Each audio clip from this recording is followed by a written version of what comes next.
All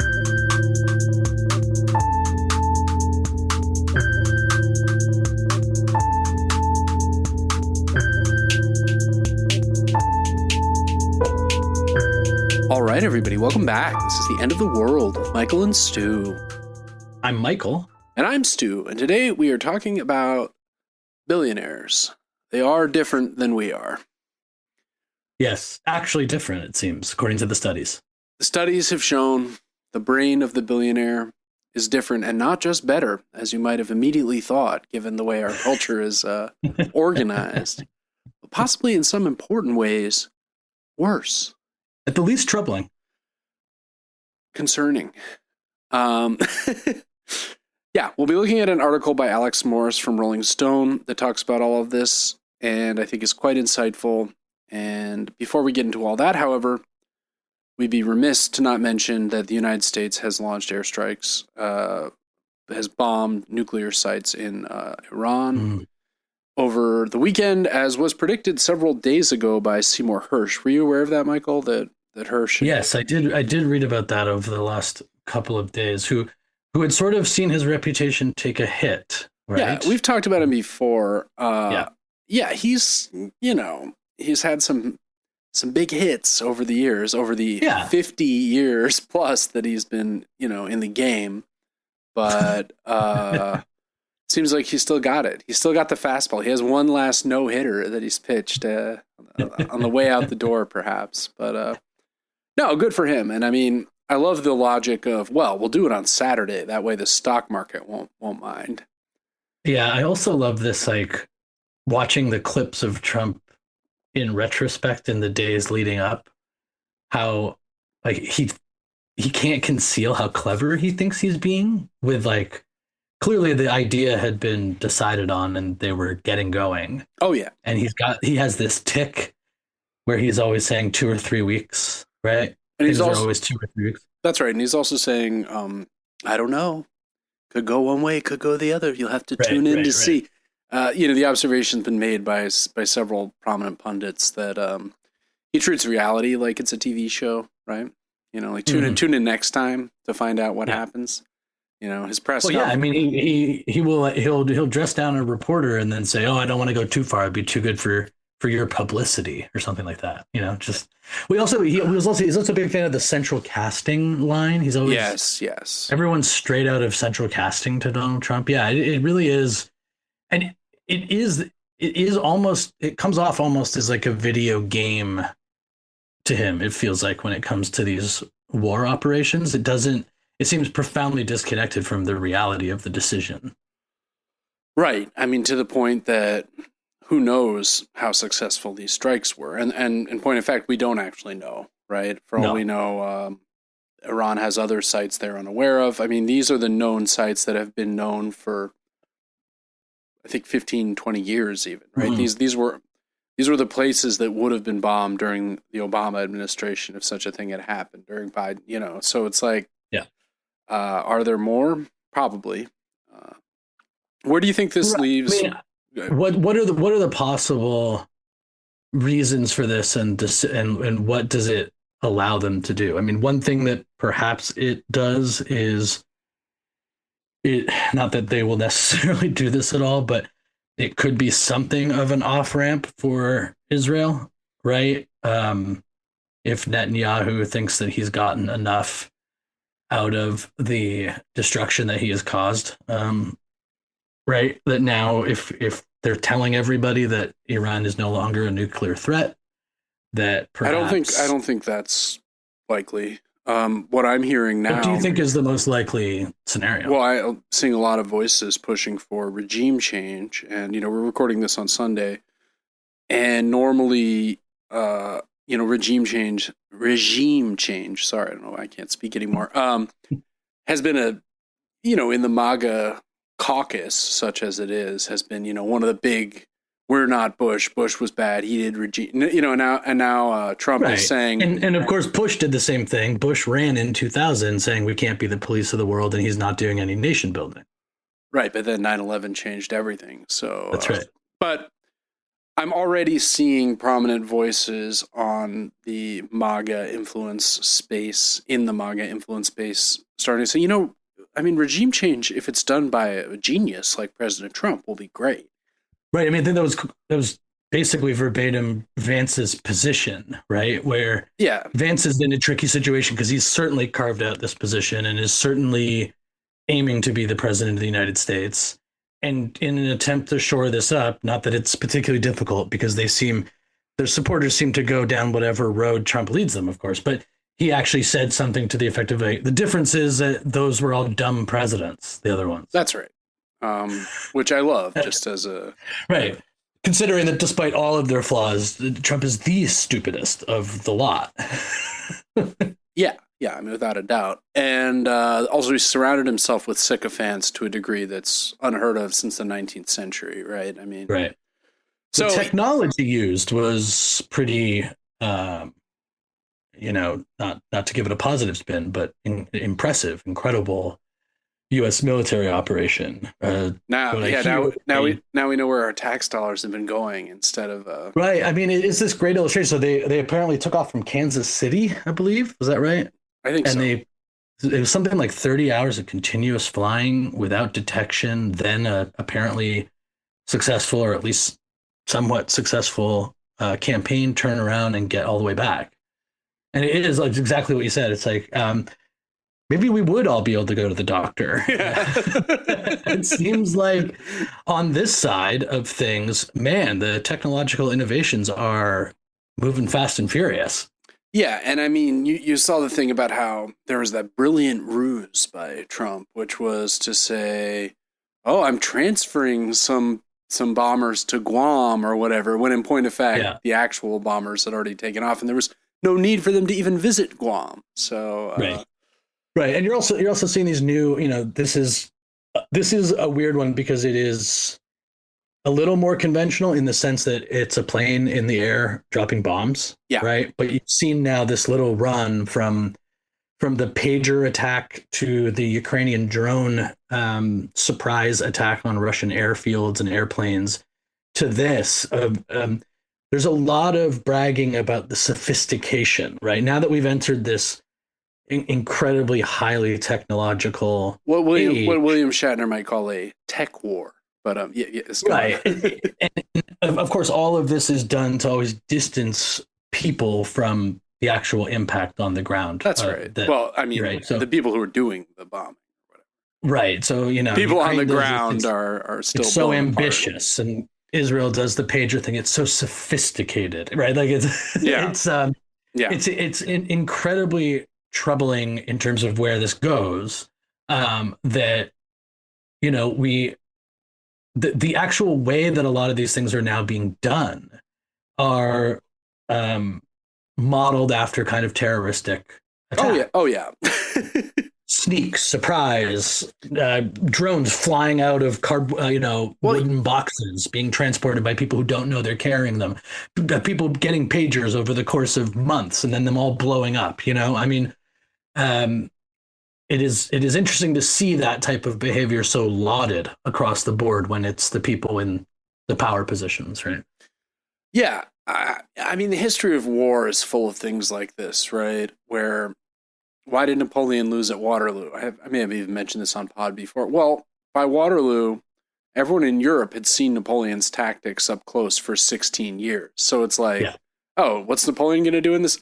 We all know. And then we'll do the thing before Napoleon can do it, right? And it's like, so it's not a surprise that like so-called terroristic tactics are now being employed by quote unquote mainstream military. The mainstream military. What are we doing here? But it is of course troubling because of the utter lack of morality and justification. Do you think that this makes it less or more likely that Iran gets a nuclear weapon? I mean, I think that probably if there is any chance that it gets ramped up again, I mean, again, fog of war scenario, I don't know exactly how destructed or destroyed the actual program is and what it would take to bring it back. I do know that there are people in Iran who don't like how much money is spent on it. And so not that that will achieve some sort of popular will or popular uprising that the right seems to be wanting to bank on, or at least to give cover to whatever they're going to do. But it does suggest that like this is a costly thing. And so to ramp it up again, one sort of thinks that. Well, but that's not the only way to get a nuclear weapon, right? No, sure, but I guess what I mean is that generally speaking, it feels like any movement towards any type of involvement with nuclear energy will be that now more justification for regime change. So while they go back and forth right now, it's like, oh, they didn't quit. We gave them a chance. When we blew everything up, we gave them a good, honest chance to stop doing it when we destroyed everything. And you know what? They're building it again. So now we have to do this. I mean, sure. This is, again, the regime change stuff that is now being talked about. Just before we came on, there was the Trump tweet, "Make Iran great again." Yeah. Did you see that? I did see that. Wonderful. So it's like, now it's like, no, it's not that he really would want to do it, of course. But if Iran is unable to make themselves great again, well, then why wouldn't we change who's running it? Yeah, that was sort of what I was alluding to with the regime changes now, like an okay thing for MAGA to be behind. No, I mean, did you see the Russian Medvedev, who's sort of Putin's lackey, was saying that, well, there are people that have and are willing to give nuclear warheads to Iran. Like, if that's what it takes, that's what will happen. That would be a crazy eventuality, but in the event that they do get one, sort of changes the calculus of some of these stealth bombings. I mean, there's a pretty basic sort of geopolitical reason that this didn't happen up until now, right? Like, this is an incredible, no matter what, now we're hearing all the usual American voices saying what a brilliant stroke of genius this was. Work of genius. We heard the same things when we were seeing, troops walking around Iraq with flowers and giving them out to children and candy, and that this was going to be an outpost of democracy in the Middle East. And same thing with Afghanistan. Sure. You always see after the early push this overwhelming praise at the efficacy of the operation. But kind of runs both ways. It's like, on the one hand, it's like you do have to wait to see just how bad this can get, just how dangerous this is, but also every time this type of thing happens, you sort of think, well, they couldn't stretch themselves again after Afghanistan. They couldn't do this with Iraq. Oh, they couldn't do this again. So, like, who knows, man? I mean, you'd be a fool to rule it out. That's true. That's true. All right. Well, why don't we talk about some of the people who are kind of pulling the strings behind the Trump administration? In this article, Trump himself is described as a Trojan horse for our future tech overlords, which I like. So, as I said, this is a Rolling Stone article published last week by Alex Morris, who's one of the senior writers there. We'll have a link to the article naturally in the show notes.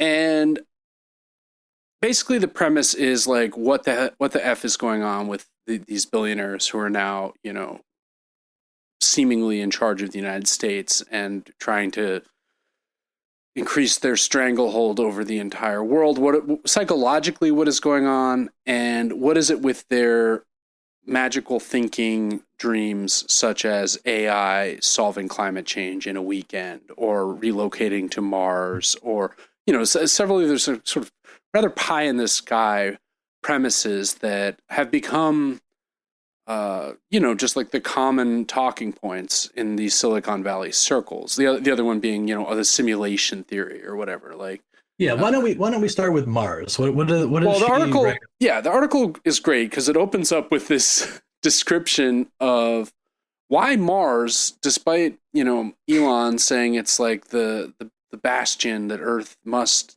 claim. Turns out like Mars is actually like just about like the worst place to live imaginable, short of living on the sun or something, right?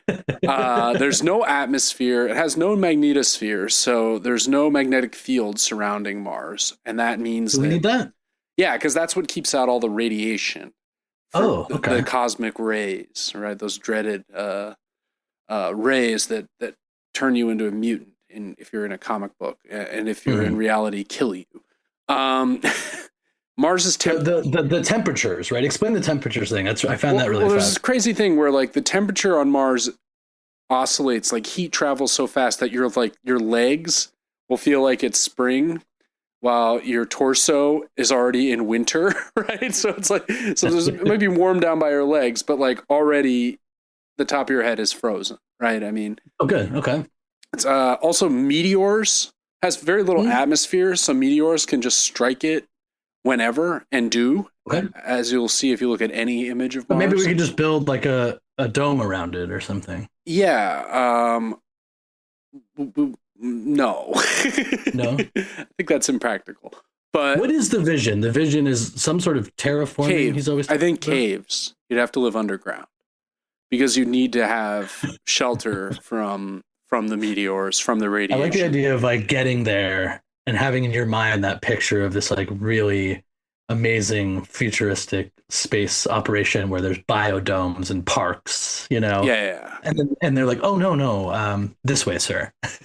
Here's your seat in the cave until you die. And it's just like a Stone Age Flintstone scenario. Yeah. The other thing is there are dust storms on Mars that can last months and are just unbelievably chaotic by the standards of anything we see on Earth. Mm-hmm. Yet Elon insists that if we do not colonize Mars, we are doomed as a species. Right. And of course, the duality at play here, I mean, there's some pretty obvious reasons why they're going in this direction. Right? Sure. This pretend game of sending us all away. Like us, like me and you, no, right? My family, no. But this sort of general idea that the species will continue. And how, you know, so it creates this interesting thing where at the same time they're starting to go down this road, they've also been spending, you know, the last 30 years building up their own survivalist bona fides for when the ecosystem truly collapses, right? So you find a lot of these billionaires with island properties, remote properties, nuclear silos, you know, while at the same time saying that we are doomed as a species if we don't take off to Mars. And then, of course, that sort of brings back all the way around to the beginning of their logic that is like, so let me get this straight. It is so important that the species survive, okay? This is what you're telling me, that we need to go figure out how to live on Mars. But it's not so important that the species survive so as to figure out a way to fix the problems on this incredibly well-designed planet for human life that we are currently on. That we're already on, yeah. I'm afraid not, Michael. That's anti-human thinking on your part, as we'll get into in a minute. The article is really good because, yeah, look, terraforming Mars is the ultimate dream, right? So that would involve some form of trying to convert Earth or Mars into a more Earth-like place. And it's just so funny when you do the like reading about how much energy that would require, how much money it would cost to bring the equipment needed, right. You know.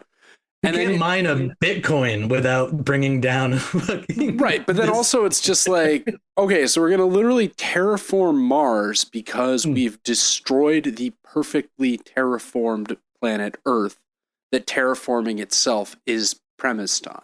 Right. So it's like, oh, we got to convert Mars quick. But let's use up more resources, finish destroying this place so we can turn that place into the new this place. Did you see something like, well, what if we use the energy to fix this place instead of turning that? You know, there's like a fatal disconnect somewhere in this. Well, it feels like it's of a piece with a lot of older forms of thinking, magical thinking that is sent out to the populace, right? It doesn't feel to me to be all that far removed from the way that rich people have convinced Americans that the way that they can become rich is by making sure that there's no tax on the people who already have money. Who are already rich. And like convincing people that wealth and affluence and abundance is a grindstone away. It's not too dissimilar from being like, oh, if you keep giving us more power and money, not only are we going to be fine, we're going to take you to a pie in the actual sky, you Yeah, know? yeah. And you know, I don't know what you think. What do you think? How many people do you think actually believe any of this? And what impact do you think it has on like a regular person like that? Like, Well, I think what matters is that a bunch of very, very rich people seem to believe in this, Elon being foremost amongst them, right? And he has the resources and the media apparatus to convince people that this is in any way viable when it is not, right. right? I mean, it's utterly delusional thinking. And that's like you say with the wealthy in America and the tax stuff. It's like this is just the state of nature in the United States, right? It's like this kind of. What about the other side of it? What about the possibility that he doesn't believe it and they don't believe it, right? Like, but I feel as though when it comes to someone like Musk, the hard thing to figure out is not that there's some brilliant game plan lurking some underneath Machiavellian scheme beneath right? it. But rather that like claims like this are part of his overall con, right? Um, how much he actually believes in this or wants people to think that SpaceX and Tesla is something that it is not, right? Um, that and then more cynically, with all the billionaires that claim they believe this stuff, I mean, they can see the same things that you can see. Yeah. They can learn about life on Mars. So the question then is like, what are they trying to do if we can safely assume that they at least are being cynical, if not evil, about telling people that this is actually a possibility we should move toward? Well, I think we have to look back to Parable of the Sower, which we covered, I don't know, about a year ago, a while ago, the Octavia Butler novel, where she develops this holistic, very positive, cybernetically tuned new religion called Earthseed. And then the one part of it that kind of, I think, gave us pause is that, you know, humanity must take root amongst the stars, where in that religion she creates this dream of living in space, of colonizing other worlds, takes the place of the dream of heaven in Christianity, right? Yeah. And then I think with someone like Elon, this messianic promise of Mars, right? It's not just Mars is a great economic opportunity. It's not just right? It's like, no, Mars will save the human race, right? And I think that has the same kind of justification in his mind, even if he doesn't believe it at all, right? That way he can say this, and that justifies everything else he does. That justifies all the immoral firings he undertakes at Doge, justifies all the, you know, terrible business practices. There's always this fantastical bigger picture that can justify basically anything that happens in the interim, which is actually forever. Yeah, and I mean that exactly. And that the article gets into this in a little bit, but before we get to that, like, what did you? There's big part of this article is kind of looking at psychological research that essentially shows that becoming wealthy or being wealthy correlates pretty strongly with being a worse person, right? And there's a couple studies by this guy Piff that are cited in the story. One is this driver study that everyone apparently loves to cite, where at an intersection, the researchers were monitoring drivers of the most expensive cars were roughly 4 times more likely to cut others off, 3 times less likely to stop for pedestrians, even when controlling for factors like drivers' perceived gender and amount of traffic at the time they were collecting data. In other words, like, if you're rich and have a nicer car, you drive more of a jerk. You pay less attention to other people, and you are less considerate on the road. Yeah, and I think that applies in so many different circumstances in life, where essentially I think what the study sort of gets at is this notion that I think anybody who has spent any time with wealthy people knows people exactly like this, where there's this sense that they are entitled to more of reality than other people. Yeah. They are entitled to just like, so the fact that their car is nicer is enough to justify that their place in traffic is at a higher standing as your place in traffic. And if you had a nicer car, you probably wouldn't get cut off by the guy with the really nice car. Yeah, he'd be admiring your car. He'd be busy admiring your car, or planning to make more money to get a car as good as you have. And isn't this all just Max Weber? Like, isn't this just Protestant ethic and spirit of capitalism? Right? Like, the fact that I have more money and have a nicer car is a sign that I am more elect than other people, right? Right. And, we'll get into more of that, I think, as we go on. But I do think fundamentally it's very important to just state that, like, what seems to have happened is that basic idea has expanded as a sort of inherent good in our society that is taught to people from a very early age. It's not, I don't know, I'm in my 40s, but I mean, I genuinely don't think it is romanticization to feel as though that more of the abstract or emotional or communal notions of what made a good life had more proponents and more of an argument for them when I was younger than I see now. I really just, or at least what the items that were included in a good life were beyond just being rich, right?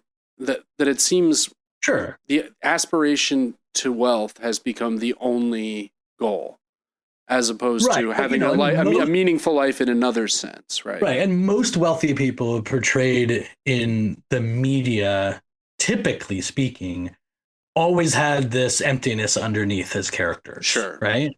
And, I think that while that still takes place in movie and film and television today, it feels as though two things. I think there is a valorization of wealth that just keeps sort of becoming more and more culturally dominant. And then the second thing I think is that people are fundamentally aware of the impacts of poverty or even just cautious levels of security in our society. And so when they are parenting or when they are espousing values, there is this degree of wanting to protect people that you care about or that you're raising. Don't want to end up unhoused, little Jenny, or that's whatever. Right. And so the fact that, like, everybody, like, what are all the stats, like, whatever it is, 10% of Americans can cover an expense of more than $400, or X amount of Americans would be out of house and home if they lost their job, were out of a job for a month. Like these crazy numbers that are true, and people see these impacts all the time. I think just hardens people to this sort of very awful philosophy that sort of feeds into the overall grandeur that I think starts to impact the brains of billionaires. Right. And I mean, we see this other quote from social psychologist Michael Krauss, who participated in much of the car study and some of the other work that Piff undertook at Berkeley, puts it even more pointedly. You come to this idea that all your thoughts and feelings matter, all your ways of interpreting the world matters. Everybody else is just kind of noise. You just don't care, right? Like, so when you're rich, you matter, your ideas matter, everyone else are NPCs, right? I mean, and I think that this is like one of the really interesting parts of this, and the article doesn't really speak about it as much as that it sort of made us think about it. Yeah, sort of gestures towards it. It's not as though what I'm about to say is meant to come particularly from a place of sympathy, because many people have a lot of chances to not become so wildly wealthy that their brain breaks. But you see it so many times. And I think a softer version of this is something like Fame, right? Yep. Where, I remember that story about James Corden. Do you remember this? It was relatively recently. On the plane? Just in a restaurant. Just apparently just like the biggest piece of dog shit, right? Yeah. And then people everyone's got a story. Every server's like, yeah, they don't tip, or this guy, this, but, and, you go back and you like look at James Corden when he was trying to become famous, right? And the two people are just not the same people. They're really not. And so on the one hand, you can be like, I think a lot of people who resent famous people feel as though those people were always this way. Right. Right. And some of them are. I mean, even just doing comedy, you can see that some of the people that break big have these sociopathic tendencies from get-go. They don't give a fuck about you. They don't care about anything other than climbing. And then they do, right? And I've known no one like that going to college at Yale or being in the music scene or in the poetry scene or in the art world. But I do think that it's this remarkable confluence, right, of the things that we have convinced ourselves matter and are necessary and are like the way to prove that you are successful and achieve things, are the exact things that are antisocial, the exact things that create and then harden the whole situation such that it makes it even more necessary to double down on it in a way. Right. And I mean, basically, we've created a system where in order to maximize your humanity in one sense, you have to minimize your humanity, right? Like in order to have the fullest range of possibilities open to you, getting healthcare, getting the best blah, blah, blah, going on vacation, doing all the things that a normal person should be able to do. Mm-hmm. You have to like tamp down your empathy and level of care for others. Well, and I think that what these studies are suggesting too is that like that it really does sort of, not only does it feed into people who already have these tendencies, right? Sure. These people end up going and making money and then seeing their personalities as proof of strength, proof of concept, right? And then the other side is people who do strive to reach these levels of wealth, kind of have their brains rewired. Like they, everybody I think knows somebody who was not rich, who became rich. And I would wager that the vast majority of those people are unrecognizable to friends of theirs from whenever things were getting going. And this is the part that's so incredible to me, is that I think these studies are so interesting because they suggest, right, that it's almost like you could argue that becoming wealthy and striving for wealth is a health concern. Yeah. Yeah. Right. And yet, to go back to just what we were talking about just a little bit before, it's like, and yet, parents drill and instill these ideas into the kids of working hard and making money and getting ahead and all that stuff. And then, when it comes time for them to take care of their family, they don't. Yeah. Because That's once they've acquired these resources. Yeah. Yes. And so, like, I think a lot of people do try to drill that into their kids, that like we basically whittled down any sense of compassion in our society to all that matters is family. Family is what family matters. Family, got to take care of family. And this almost feels like this desperation. Like we've definitely given up on caring about anybody else other than our blood. Yeah. Right. Yeah. And, it's always the parents being like, make sure that you still care about family when you become rich. Because trust me, family is so important. When I lose my mind, you better take care of me. And then, of course, oftentimes they don't, because their brains have been sort of broken by this. And, again, a lot of them, they're still responsible for doing it. But sure, that's what was so interesting about the article to me. It's like, yeah, there is this nature and nurture combination. Well, it becomes a kind of feedback loop, right? Where that's right. Yeah. Also, I mean, speaking of nature and nurture, another quote from the article I found fascinating is psychologists have found wealthier people are significantly more likely to believe in nature over nurture. You don't say. Yeah, really. To think that traits are ingrained and immutable and surrounded by yes men who don't call them on their bullshit, they are more likely to have an inflated sense of their own abilities to overstate the power of the traits they possess, right? So this leads to the scenario where it's like, of course I deserve this, right? The funny thing about all of this is that somewhere in the back of the mind is an awareness that, in fact, no, I don't deserve it. Right? I think that there are. I know wealthy people where that is the case, and I know a lot that aren't. They'll literally stare at you after being, handed a silver spoon and then lifted up by all of these class realities, and they'll look at you and be like, "What are you talking about, man? I worked hard for this. like we've just been chilling out for 40 years." Yeah. I mean, this idea of guilt, though, I think is important because in the past, the robber barons, the article points us to the robber barons. They used to, Andrew Carnegie gave libraries to every city in America or whatever, and in Ireland and Europe and stuff, right? I mean, he went all over spreading knowledge. The Rockefeller Foundation, they bought art and gave it to cities, right? This was like the great philanthropic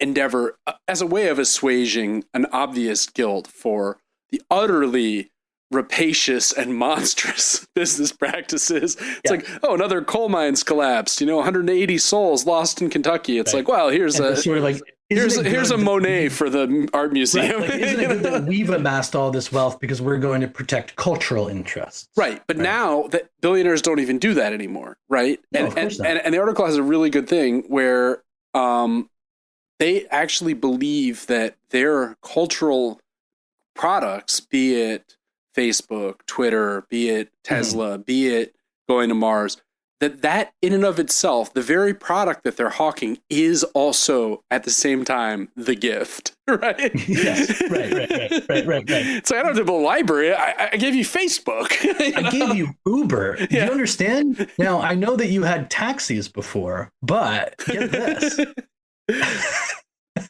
Which, like, I think is,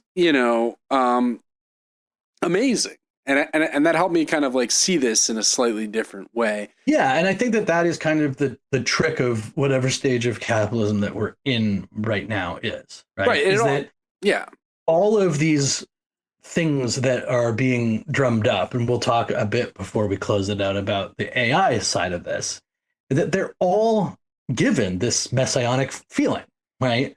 And again, there's a lot here, and I think we'll find different ways throughout the podcast to talk about these things because there's so much that came out of this article. But I do think that like it's a situation where we have managed to basically replace the idea that the miracle of life that exists is human consciousness with machines that can save us from our folly, basically. Yep. Right. And so, the things that we were meant to be thankful for, or revere, they've just sort of been replaced by this eternal frontier, where underneath all of it is this feeling that the only way that this whole game keeps going is infinite growth, right? Yep. And so people who think they're saving humanity are constantly finding new ways to grow, right? Even though it's like, disrupting which is what it's the invention of a problem, but disruption, right? Yes. And the article or is actually an inconvenience portrayed as a problem. So like waiting for a cab versus getting an Uber, we're now told that this was this incredible technological breakthrough, when in reality I think that my basic feeling about all these people is that it just doesn't seem like they really liked living on Earth. Yeah. I don't know how else to put it. Because it's like, yeah, man, that's part of it. And we've replaced. I mean, we've talked about this a few times in the recent robot episodes, right? Like where just a lot of these robots that are going to do all the boring work. And it's like, well, some of the boring work is boring, but it's also good to do, right? Yeah. That's an idea that has no purchase with this billionaire class. No, it's like running into a wall if you try to explain anything like that. And again, like they look at you like you're not just that you're an idiot, but that you're lying. It'll be like, oh, wait, so what are you saying? You like to do the dishes? And it's like, well, or you like to practice the guitar to get good at the guitar? Why not just have Guitar Robot can play Led Zeppelin for you or whatever? Right? That's right. Let's talk. There's a great quote in this, which you actually, when we decided to do this episode, you just kind of texted me this quote about Musk and Mars, which is so funny. Musk talks about Mars as a lifeboat for humanity, which is among the very stupidest things that someone could say, says Adam Becker, an astrophysicist and author of the book More Everything Forever. Great title, which outlines the messianic sci-fi fantasies of the tech oligarchs. There are so many reasons why it's such a bad idea. And this is not about, we'll never have the technology to live on Mars. That's not what I'm saying. What I'm saying is that Earth is always going to be a better option, no matter what happens to Earth. Like, we could get hit by an asteroid the size of the one that killed the dinosaurs, and Earth would still be more habitable. We could explode every single nuclear weapon, and Earth would still be more habitable. We could have the worst case scenario for climate change, and Earth would still be more habitable. Any cursory examination of any of the facts about Mars makes it very clear, right? To me, it was like, that was just music to my ears. I mean, I think that this, I mean, it's always fantastic to hear him be put like so plainly in his place, despite the fact that it probably won't lead to anything. But I think it illustrates something that I really wanted to bring up. Yeah. That is like the thing that makes me feel that all of these types of people, whether they are billionaires, and those are the worst of them, but all of these aspirational people who who just want a 10x, or they just want a 100x, dude. They're trying to 100x. You know, all these people who claim to have all of this fascination with progress, with humanity, right? And with machines and with technology, seem to really not be particularly worried about the most incredible machine that they will ever experience, which is the Earth, the right? The ecosystem of the planet. Yeah, I mean, a truly, not perfect, but a truly incredible level of design, right? Like, forget about who made it. I'm just saying, or just like something that's evolved into an amazing system. That whether it's designed or not, design is a little bit of a loaded term, Michael. Right, but I don't want you to come out as a young Earth creationist soon, but not quite yet. What I'm saying is that either way that you look at it, sure, right? However you look at how the Earth got whether it's God's gift or just billions of years of evolution, and right. So like, go take a look at the way that the world evolved up until the point of the Industrial Revolution, and I think it's fair to say that the level of sophistication exhibited by planet Earth should be impressive enough to be the thing that these people should be obsessed with, not a planet that is not habitable. Or the other thing is, like, a lot of this stuff is marked by magical thinking, right? So Mars, clearly magical thinking, but then the idea that Sam Altman, who we're going to do a future episode about because he's his own shade of this. He's his own monster. Yeah. His whole thing is like, I'm not worried about climate change. Super intelligent AI will solve that. Yeah. And it's like even smarter AI. Yeah, well, super intelligent. Maybe mega intelligent AI will have to be brought in to correct. What we've seen is that when points of view and various intelligences compete, the best of it always rises to the top and takes care of anybody with a bad idea. Oh boy, yeah. So the quote. There's a quote from Timnit Gebru, who's a AI scientist who worked at Google and left Google after a conflict over the ethics of AI, among other issues. Has a great quote where it's like, first you kill the environment in the process of getting to so-called artificial general intelligence. And then that AGI is going to somehow magically stop forest fires and storms and the wind? Gebru asked, dumbfounded. Doesn't make any sense. There are no specifics of how this could happen. It's like, don't worry, AI solves that, right?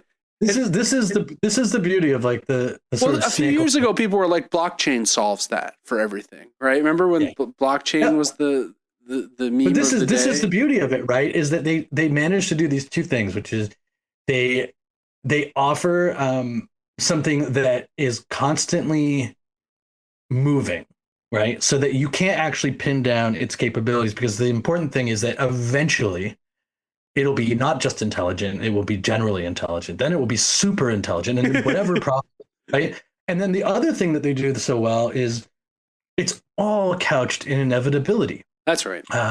No, you can't stop it. It's people might not like AI, but it's coming. Can't put the genie back in the bottle. You can't put the genie back in the bottle, right? And like, again, I think that one of the things that always gets me with all of these discussions is just to just take a step back at any point in a conversation about this and start talking about how long ago this even started and how short a time we are actually talking about. We're like, even we've seen the meme with ice, right? Like this idea that we can't abolish ice, and one of the memes ice is like 23 years old. Yeah, or whatever. Right. Like, what are you talking about? And I think that this idea that keeps regenerating is that these technological advancements will end up being good. That there's always a sense of like, there'll be a bit of a bumpy road, but we figure it out, and then it'll just all get very clean. And when you think about how close we apparently are to incredibly destructive and then maybe reconstructive age, it's amazing to think that like the first commercial flight was 1914. It was 100 years. No time has elapsed. And like, yes, you can be like, wow, what a gift, the gift of flight. Yes, of course. But like, it also has allowed for a lot of really bad things to happen. Yeah. And again, that's not to say you can stop these things. It's not to say to like. Well, the phase of bombers, Michael, was an intermediate phase before the utopian promise of flight was fully realized. We were able to drop a nuclear weapon, but at least I can get to Aspen for $99 on Southwest. Like I'm not, you know what I mean? Like, look, I'm not like against all technology. Sure, you're not a Luddite. I got it. I just think it's just like, yeah, man, like at the most basic level, it's like, yeah, we came up with nuclear energy. That was amazing. And now we have a nuclear bomb and we don't really have nuclear energy. Yeah. It's not good. So like what's changed to bring about this like even worse situation with the billionaires and just with society in general, right?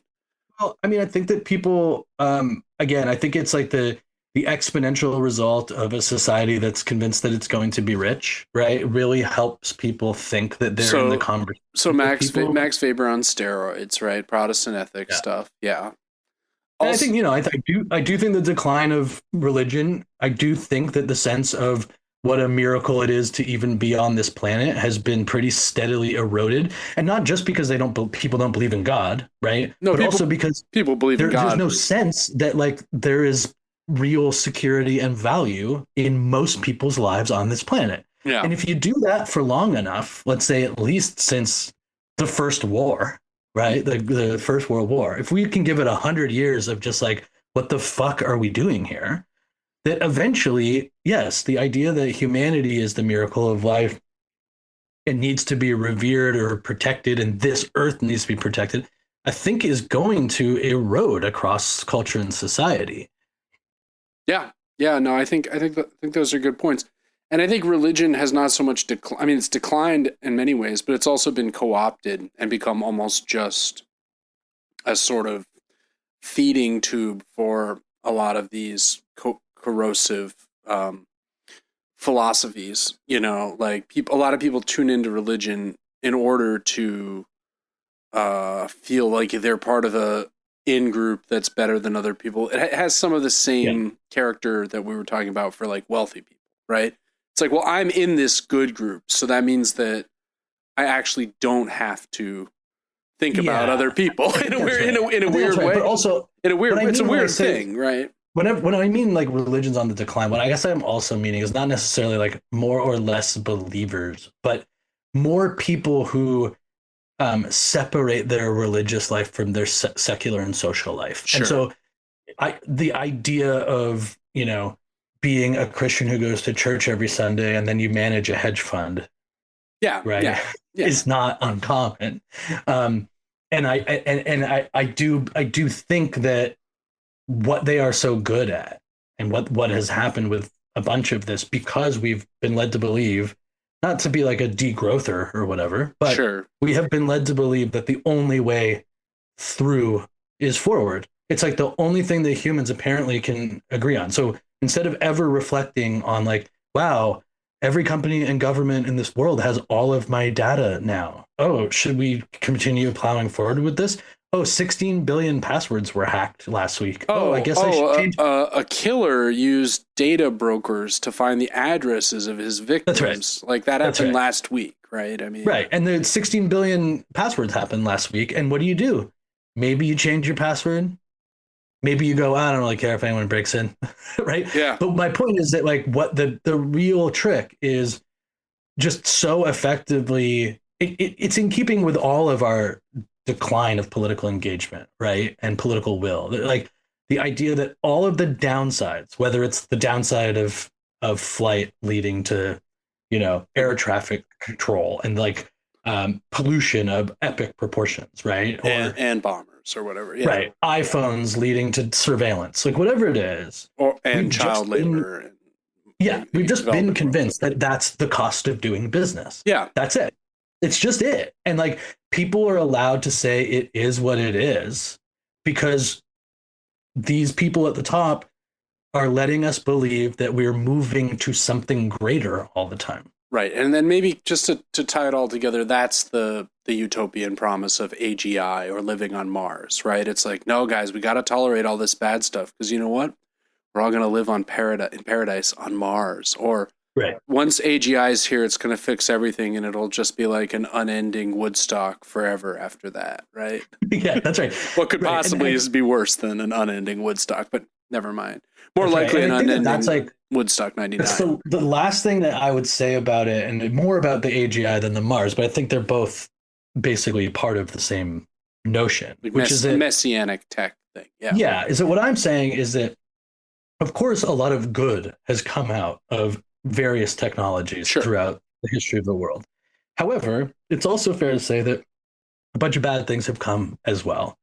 There would be other good things and bad things with less technology. Yep. But for me, what it always comes down to is the issue of scale, right? Mm-hmm. It's infinitely harder at scale to deal with what's happening now from a technological standpoint. Look at 16 billion passwords getting hacked in one hack, right?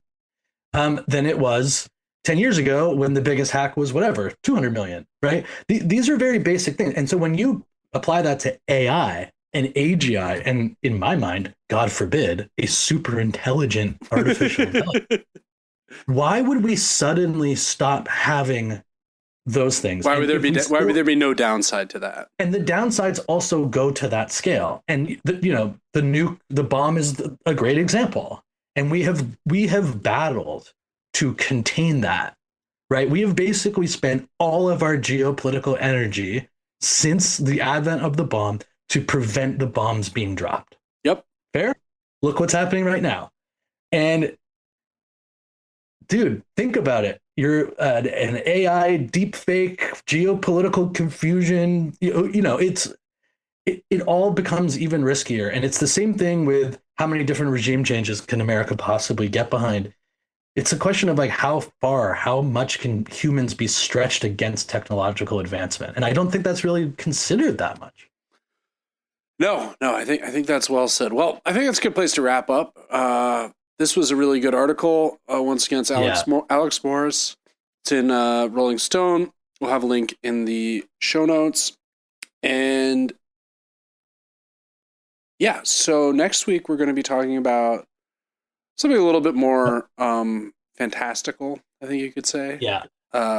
There's a sequel out, so we thought we would revisit one of the zombie films that started the sort of 2000s era of zombie mania that included Walking Dead and a bunch of other pictures, and that is 28 Days Later, written by a podcast enemy, and yet we can't stop talking about him, Alex Garland.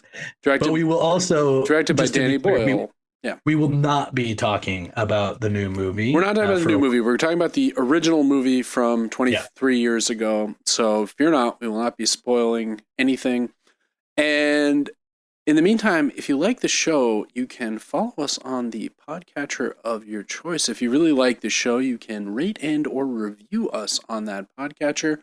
Haven't had any reviews in a while. Our current reviews are starting to get a little lonely. So if anyone wants to add to their ranks, that would be much appreciated. You can also follow us on Instagram at the End of the World WMS. And yes, we'll be back next time for 28 Days Later. And until then, this has been the End of the World with Michael and Stu. I'm Michael. And I'm Stu. And we'll talk to you real soon.